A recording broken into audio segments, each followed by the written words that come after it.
안녕하십니까, 홍쌤입니다. 주식보다 기업 강의 시작하겠습니다.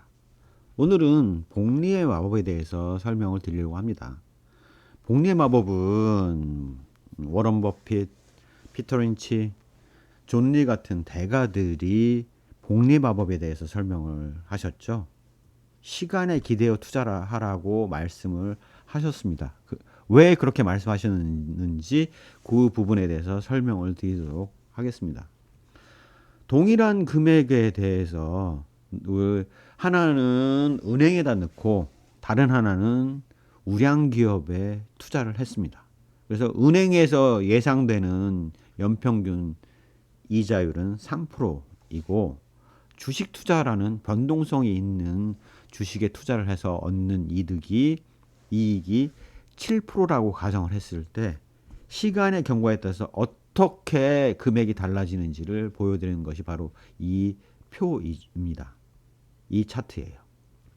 자, 처음 출발점에서는 동일한 금액이죠. 10년을 투자했습니다. 그랬더니 1,000원을 투자한 결과 은행이자를 받아서 1,300원이 됩니다.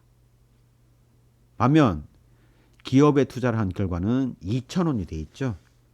나름 금액 차이가 있긴 하지만 그렇게까지 엄청난 이 가격의 변동성, 실질 가격의 변동성이 나타나서 손실 보고 마음고생한 걸 생각하면 그렇게 큰 차이가 아닌 것 같습니다. 20년이 되었습니다. 은행에다 넣었던 결과는 1,000원을 집어넣은 결과는 1,800원에 불과합니다. 그런데 3,900원이 돼요. 좀 이전 10년보다는 좀 괴리가 좀 많이 지죠. 요거는 좀 큰데 라는 느낌이 드실 겁니다. 30년이 되었습니다. 1,000원을 집어넣었던 결과는 은행에서의 결과는 2,400원에 불과합니다. 하지만 7%짜리 수익률을 내는 우량기업의 투자는 7.6배, 바로 7,600원이 되어 돌아오는 것입니다. 즉 시간의 경과에 따라서 수익률 차이가 급격하게, 금액의 차이가 급격하게 나타나는 것들을 알 수가 있고, 이렇게 급격하게 돈이 붙는 현상을 스노우볼 이펙트, 바로 복리의 마법이라고 얘기를 하는 겁니다. 이렇게 복리의 마법이 적용되기 위해서는 우량기업이어야 됩니다. 우량기업, 바로 자본 대비 매년 발생하는 순이익이 플러스여야 돼요. 마이너스일 때는 어떤 현상이 나타나는지 아십니까? 이렇게 복리의 저주가 발생을 해요. 복리의 저주가 발생을 합니다. 그래서 순이익이 아닌 마이너스, 단기 순손실이 발생하는 기업의 경우는 초창기에는 그렇게 발생할 수가 있거든요. 그렇기 때문에 상당히 잘 알고 있는 경우에만 투자를 할 수가 있는 겁니다. 남이 추천해서 좋다고 가격 오른다고 했는데 단기 순손실이다. 그러면 잘 파악해 보세요. 복리의 마법으로 작동할지 복리의 저주로 작동할지. 그래서 그런 부분들을 좀 명확하게 잘 보셔야 됩니다. 자, 장기 투자를 하기 위해서는 주식 투자 평균 수익률이 은행 예금 평균 이자보다는 높아야 됩니다. 낮다면 주식 투자 평균 수익률의 위험 부담을, 이렇게 변동성 있는 위험 부담을 해가면서 주식 투자를 할 이유가 없는 거죠. 당연히 은행에다 넣고 가만히 있으면 아무것도 안 해도 돈이 더 붙는데 왜 그렇게 하겠습니까?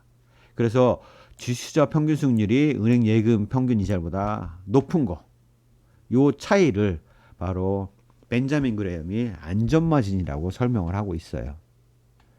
자, 이러한 그 차트의 의미를 한번 생각해 보죠. 기간이 늘어날수록 수익률 차이는 기하급수적으로 증가한다. 즉 시간에 기대어 투자하라 라는 얘기를 하고 있는 겁니다. 이렇게 기간이 늘어나면 수익률 차이가 급격하기 때문에 오래 기다리면 엄청난 부를 축적할 수 있다라는 얘기를 해주고 있는 겁니다. 되게 존 리, 피터 린치, 워런 버핏 이런 분들이 나이 먹었을 때 엄청난 부자가 되어 있죠. 바로 이 복리의 마법이 작동되는 주식에 투자를 하셨기 때문에 그런 것입니다.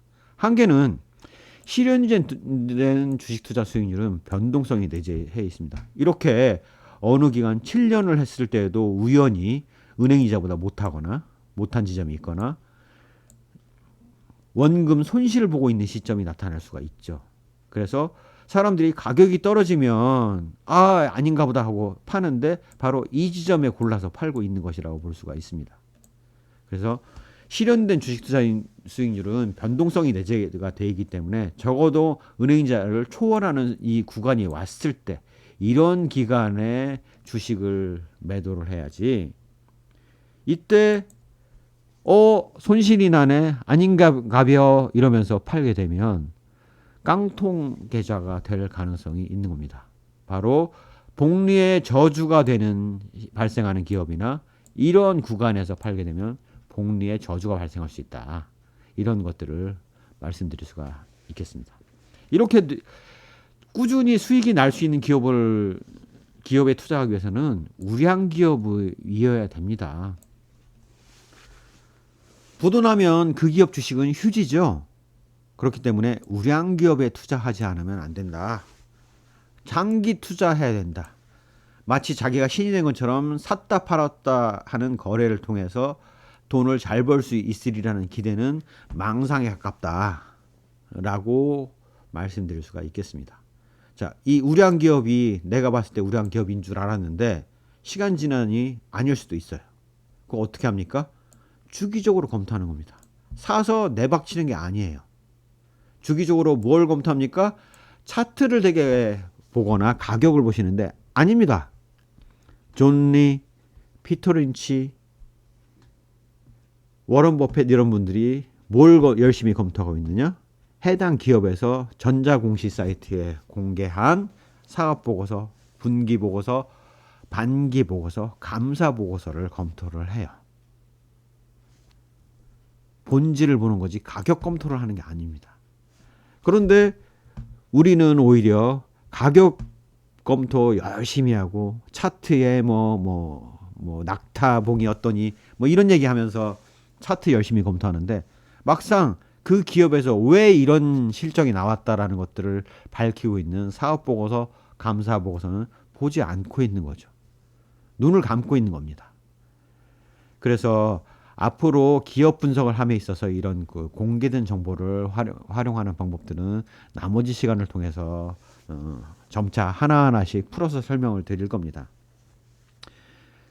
이런 식으로 복리의 마법을 믿고 우량 기업을 선정해서 장기에 걸쳐서 보유하면서 투자를 하게 되면 지금 당장은 어렵고 힘들더라도 이렇게 변동성이 발생해서 원금을 손실을 보는 원금 이하로 떨어져 있는 지금은 어렵고 힘들더라도 나중에 오랜 기간에 내 노후를 보장해주는 자금이 된다라는 것들을 강조해서 말씀을 드리면서 이번 강의를 마치도록 하겠습니다. 제 강의가 마음에 드셨다면 구독, 좋아요, 알람 설정 부탁드리겠습니다. 감사합니다.